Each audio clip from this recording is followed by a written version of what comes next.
In this video, I'm going to break down how Ethena launched their token at over a $9 billion valuation, brought in $3.4 billion in TVL, and actually grew TVL post-TGE. So let's break it all down. We're going to cover their product-first strategy, how they gamified their pre-TGE campaigns in a really smart way, and their post-TGE campaigns. And we're also going to talk about what they did differently than a lot of other DeFi protocols that actually lose a lot of momentum after TGE. So what is Ethena's core product? It's USDE. It's a crypto-native stablecoin, which is collateralized, over-collateralized actually by assets such as Bitcoin and Ethereum, right? So they essentially have like a delta neutral strategy to make sure that it doesn't lose its peg. There's a lot of fancy hedging and so on that's going on. But realistically, for the average retail user, what you need to know is it's a relatively safe yield-bearing stablecoin. And it solves a lot of the kind of the stablecoin trilemma issues, right? Which is stability, scalability, and censorship resistance. Because if you look at something like a USDC by Circle, it isn't censorship resistant. It's kind of a centralized, basically stablecoin, right? So it's really an interesting product. And the yield-bearing part of it is also something that centralized stablecoin providers really can't do. Even with the new stablecoin bill, you explicitly can't pass on those yields to consumers and holders of the stablecoin.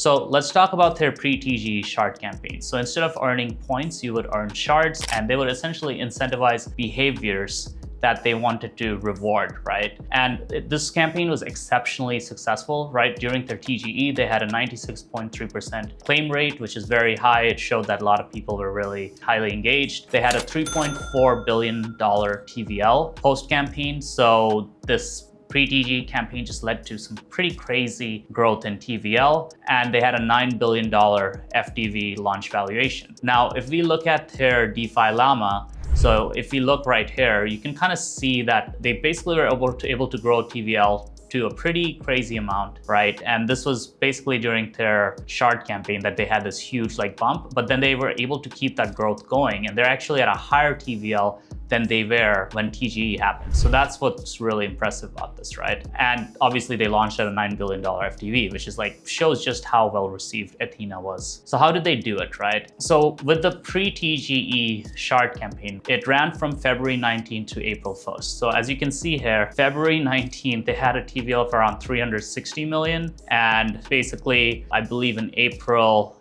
they reached multiple billions, right? And then it kept growing post-TGE, which is the most impressive part. So clearly this campaign worked really well. And the reason it really worked well is down to a few reasons. One of them is the product is excellent, right? Ethena has honestly built one of the most interesting products in the space. But the second is that they use that pre-TGE hype where people obviously want to farm things, but they want to farm things that are a bit less risky and a bit higher in yield. So this kind of was just a very simple, hey, basically deposit your capital into here and you will probably earn a boosted yield just from the airdrop itself, right? So it's kind of pretty simple campaign in that sense. What they did really well is they've wrapped a lot of behavior incentives in there, right? So their big objectives for this campaign was drive TVL, drive ecosystem usage, and you want to incentivize early adoption before the token launch because you only have one TGE. So pre-TGE, you want to make sure you have as much growth as possible, and you do want to use that pre-TGE kind of speculative aspect to actually drive a lot of that growth. What they did really well here was they really built sticky habits, and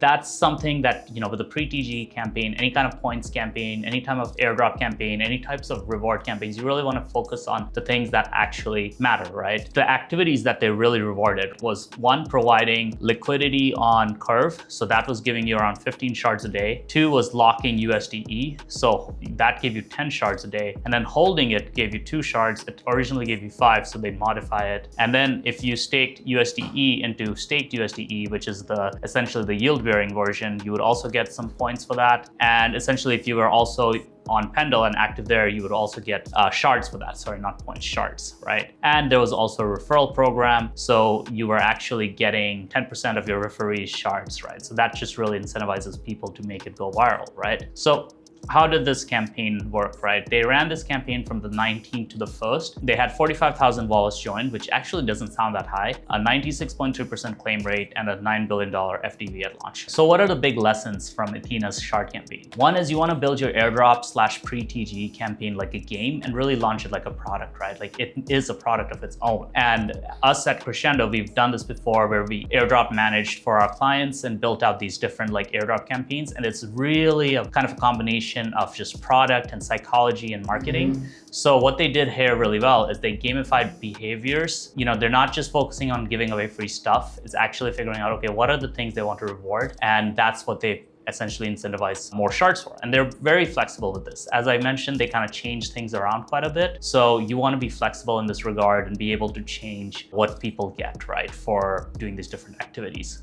Second is that you basically want to also make sure that post-TGE, you want to have a flywheel set up and you want to have narrative sequencing post-TGE. So what do I mean by that? So what Ethena did really well is not only did they nail like attracting liquidity and getting people to go and use the protocol and deposit capital, they also nailed post-TGE. So one thing they did, which was slightly controversial but also worked, is vesting the top 2,000 wallets, right? I think this made a lot of sense because you do have these whales that come in. You don't want them to just dump your tokens immediately. And if they're earning like, you know, maybe even hundreds of thousands of dollars of tokens, having a vesting requirement makes sense. I don't think it really makes sense to vest for this really small amounts or the small accounts, right? But for the bigger, let's say top 1,000 to top 2,000, I think it made a lot of sense. And the retention rate for those vested wallets was actually higher. And this made sure that you basically had like these wallets that were like kind of embedded into the ecosystem because there were certain things they had to do and they had to be involved to actually earn those extra tokens, right? So that to me was a success. Now, post-TGE, they had a season 2, which was a SATS campaign, and essentially ENA was used as a yield boost, right? So they would essentially give out rewards of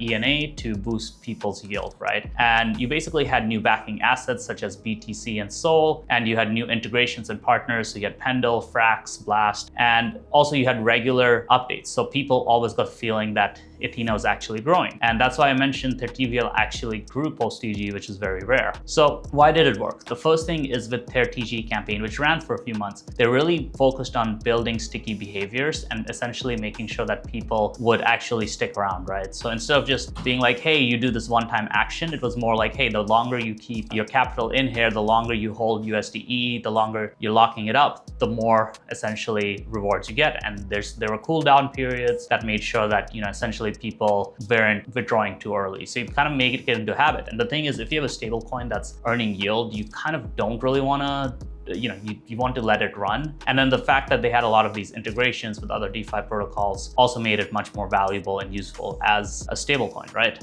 The second piece is narrative timing. So they essentially had a bunch of big announcements come out post-TGE. For example, you had the Pendle announcement. This happened post, I believe this was around TGE. So essentially Pendle integration was pretty big for these guys. You also had new integrations with exchange wallets. So basically you also would get boosted yields. So they were getting a 20% reward boost for blocking USDE through those wallets. And then you also had season 2, which was a pretty big update. Right over here, as you can see, they onboarded BTC as a backing asset for USDE. And that was a huge one. I think that led to a massive amount of TVL growth. They really focused post-TGE on having a bunch of big announcements coming out. And that's something you want to think about as a protocol. You don't want to just leave all your, basically, you don't want to have everything just come out at TGE and pre-TGE. You want to make sure you have some big news coming out post-TGE. So you want to leave things in the pocket. So think about like product releases or features that you can do post-TGE. So it has to be a balance. You don't want to launch with no product. A lot of teams do that and that just kills them. But you also don't want to just have 6 months post-TGE where you're just silent and there's no releases. You really want to be like, okay, how do we sequence things post-TGE? Because there's obviously going to be selling from whatever campaigns you did or the token launch, etc. I hope you enjoyed this video. Please subscribe if you want more breakdowns of go-to-market of other teams and other protocols, what the big lessons are here. And let me know if you have any feedback or any comments. Would love to hear your thoughts.